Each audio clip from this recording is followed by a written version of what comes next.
Right now, they are trying to take down Pete Hegseth. He deserves a right to defend himself. I don't know as he's going to get through.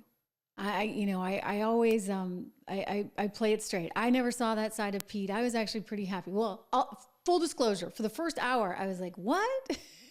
Like, when I first saw this news cross, someone sent it to me and I'm like, ha ha ha, that's a joke, right? And they're like, no. Like, Laura Ingraham reported this on her show. Pete came on and blah, blah, blah. I'm like, wow. So at first I was like, gosh, I don't know. But then I thought about it some more and I thought, you know what? He could do a lot to rehabilitate the military in that it had become so crazy and so woke, and you had transgenders recruiting people on TikTok to be in the Navy. And I'm like, okay, like that's not exactly where we want to be going with this thing, right? You do want your best, your brightest, your strongest, your most capable. And so there, he's a terrific communicator. That is what he was doing for a living. He communicated. So what a great thing to have somebody who was representing or would be representing the military that was a great communicator, etc. But you know what? I think I'm going to just be completely frank. I think he should have told Donald Trump about the police report. And I think he probably should have told him anything else that might have been suspicious at all. I mean, Donald Trump can handle a lot, right? Like, he's a big boy, and he knew Pete had been married 3 times. He's been married 3 times, right? I don't think he would have held it against him. But I now think he's in a position where it's like, okay, well, what else? What else is out there? So the fact that the Wall Street Journal is reporting he's looking around now, and he maybe is looking at Ron DeSantis, that tells you, you know what? Pete's going to be fine. Pete's going to be absolutely fine. I don't know if he's going to go back to Fox, but I'm telling you, there's a huge opportunity waiting for him anywhere. He could do a podcast, he could do a show like this one, lots and lots of opportunities. I'm confident he's going to be fine, but I don't like what they've done. And I don't like how they did this. And I don't like this destroy effort.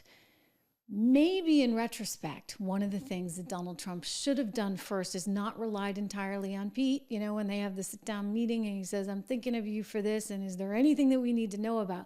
Typically, there's what they call background checks and opposition research checks, and you want those checks, right? Because you don't want to put that person in a bad spot, and you don't want to put the President of the United States in a bad spot. And I think, unfortunately, everybody is in a bad spot right now. And think about this too, guys, right? It's not just the media that wants to take anyone down that they think they can take down. They get one little inkling of something and they're going in.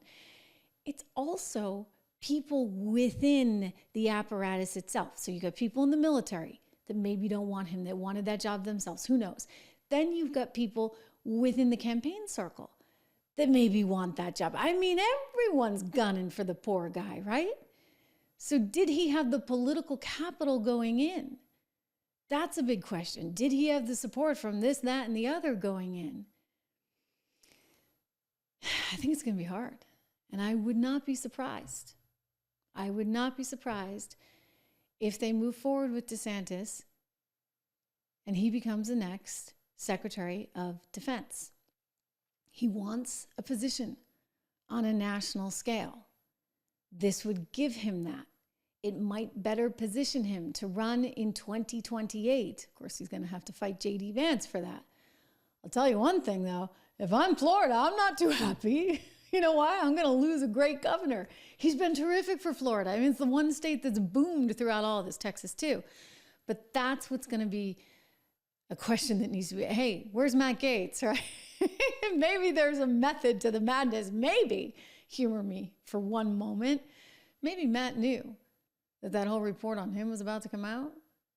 Maybe he knew and he thought, well, you know what? I'll exit, stage right, and this whole thing will blow up. And maybe, I mean, this is what I'm saying. There's so many different players here, right? This is like a case of dominoes. And unfortunately, Pete is like stuck there with a lot of other people with a lot of other desires and ambitions that are at stake. And maybe he thought, well, you know, if DeSantis goes on to something bigger on a national stage, I come in, I waltz in as governor.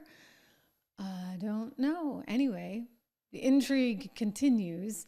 And I feel bad for a lot of the players here, and most definitely for him, for his children, for his wife. It's not over till it's over. We'll see. And I think he's got the right mentality. He's going to confront this head on. And I think Donald Trump is willing to support him up to a certain extent. So we'll see where this goes.